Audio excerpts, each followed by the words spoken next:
When we say carbon freezing, chances are you think of the iconic scene of Han Solo saying goodbye to Princess Leia before he was encased in carbonite. But he wasn't the only one to take a dip in freezing liquid. Carbon freezing was an all too common practice in the galaxy for thousands of years. So common, in fact, that many don't realize how dangerous it could really be. In this video, we're going to discuss carbon freezing, what it was, how it was used, and all the unpleasant ways it could ruin your day.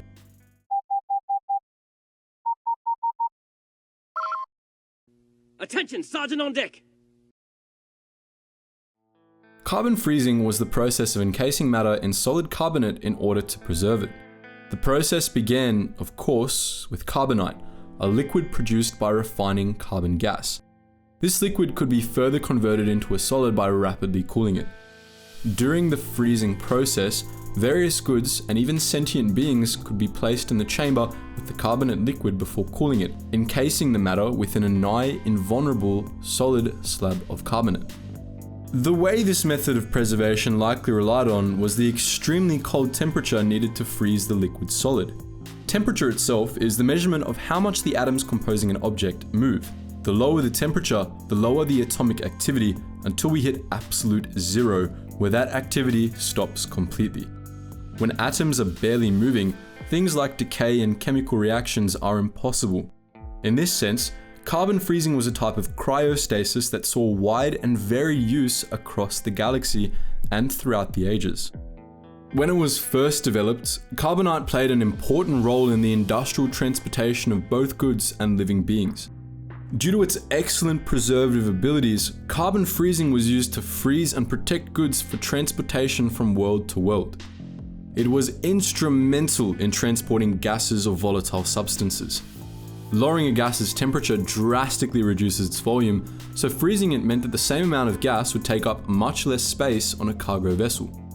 One such example was Tibanna gas, which was exclusively transported frozen in carbonite to facilitate its transportation. Volatile goods such as coaxium, a type of hypermatter, were also transported in this manner to ensure the cargo didn't react and explode during transportation. Another early application of carbon freezing was preserving crew members in the early days of space travel. Before the invention of the hyperdrive, intergalactic travel took significant amounts of time.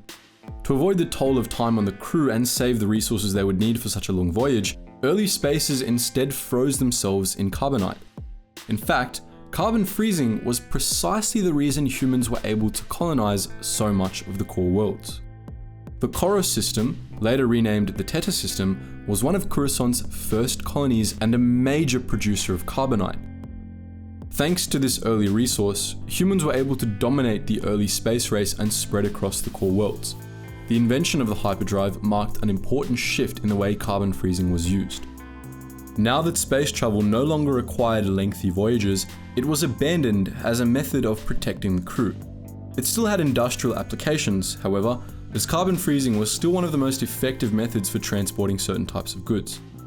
With this shift, encasing living beings in carbonate transitioned from necessity to a matter of convenience, as well as a means of punishment adopted by the criminal underground, bounty hunters, and the Hutts. Many bounty hunters, such as Boba Fett, or in canon, Din Djarin, employed carbon freezing to keep their targets safely imprisoned once captured. Transporting dangerous undesirables was rarely safe. Carbon freezing ensured they were unable to escape and cause trouble.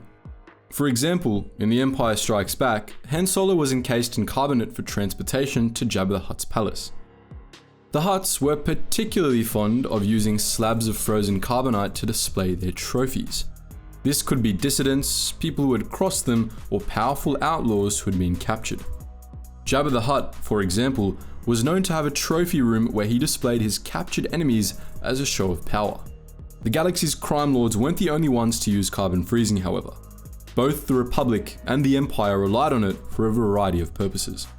One such purpose was the containment of prisoners. In the time of the Old Republic, the Carbonite prison storage was a separate block on the Republic prison world of Belsavis, where violent prisoners and anarchists were kept in carbonite. The Empire also froze its prisoners. Darth Vader himself intended on containing Luke Skywalker in a slab of carbonite. Another use the Republic found for carbon freezing was sneaking past life scanners. Due to the nature of carbon freezing, living beings encased in it were essentially in suspended animation. They gave off no body heat, nor did they breathe or have a heartbeat.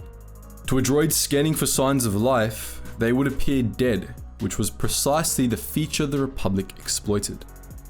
During the Clone Wars, a team of Jedi and clone troopers led by Obi-Wan Kenobi and Anakin Skywalker infiltrated a prison known as the Citadel, located on Lola Sayu. The prison was staffed exclusively by droids, and every ship that approached the facility was scanned with life sensors before it was allowed to land. The only way for the Jedi and clones to infiltrate the prison was by freezing themselves in carbonite, which hid them from the life scanners.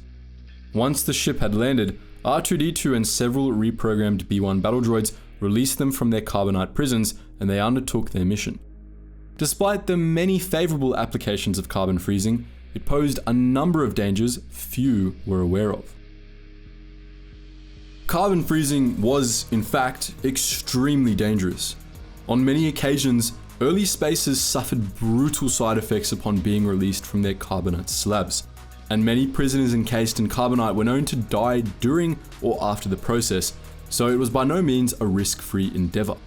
The list of potential side effects ranged from unpleasant to lethal. It mostly came down to luck. Hibernation sickness or carbon sickness were the names given to a group of side effects that often preceded being frozen in carbonite for a prolonged period of time. These symptoms included muscle stiffness, blindness, deafness, muscle weakness, a numb sensation, confusion, and at the other end of the spectrum, hypersensitivity and hyperarousal. As seen in Return of the Jedi, Han Solo suffered from hibernation sickness once freed from carbonite in Jabba the Hutt's palace. At first, he collapsed onto the ground, unresponsive. As he came to, his movements were shaky and uncoordinated. He showed signs of confusion and blindness. All these symptoms were, thankfully, temporary. As we know, he made a full recovery. It's important to note that hibernation sickness was only common after prolonged imprisonment. Unlike Han Solo, who spent a year frozen in carbonite, the Jedi team that froze themselves in order to infiltrate the Citadel suffered no side effects due to the very brief time they spent frozen. The cause of hibernation sickness was the same mechanism that made carbon freezing possible: cell activity suspension. As we briefly explained, the extreme cold froze living cells in time. When someone was released from carbonite, their body returned to its natural temperature and their cells were reanimated.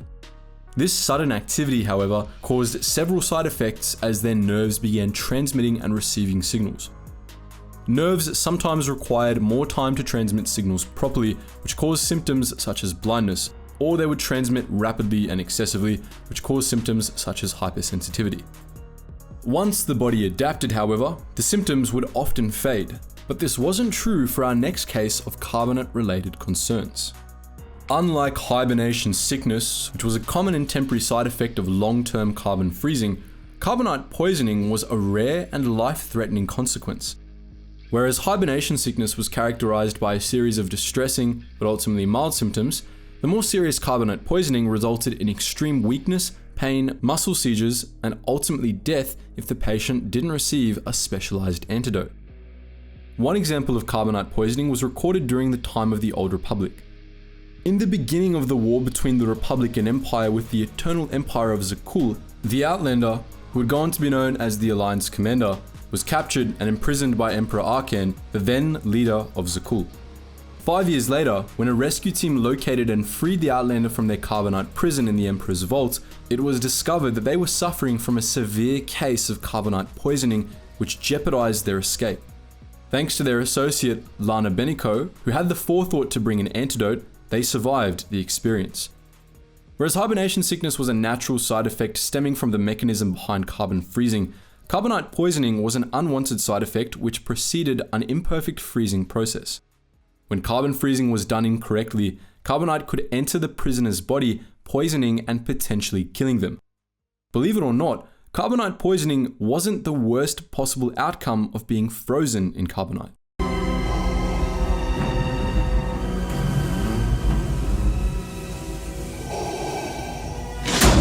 We know little about the chances of surviving the initial freezing process. It's very clear, however, that there was always the chance that the person being frozen might instantaneously perish.